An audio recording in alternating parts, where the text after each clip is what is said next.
রক্ত দিছি, রক্ত দিলাম, একটু আগে আসছিলাম, ঢুকতে চাইলাম, ঢুকতে দিল না, দেখতে দিল না। কেন তখন বললো না? তার মানে বড় মানুষকে রক্ত দিছে, এখন বলতেছে ফোন করে মারা গেছে।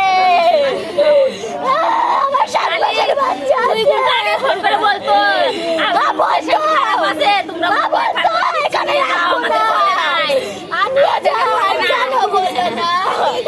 আমাদের জানাইনি কাউকে। পেশেন্ট খারাপ, তাহলে আমাদেরকে রাত্রে বলে নিয়ে যান, কেন আমাদেরকে বললো না? আপনারা কি মনে করছেন? আমাদের বলতো পারবে না, আমাদের বলে দিত তোমরা কোথাও নিয়ে যাও, আমরা নিয়ে চলে যেতাম। আমার নাম অর্পিতা সরকার।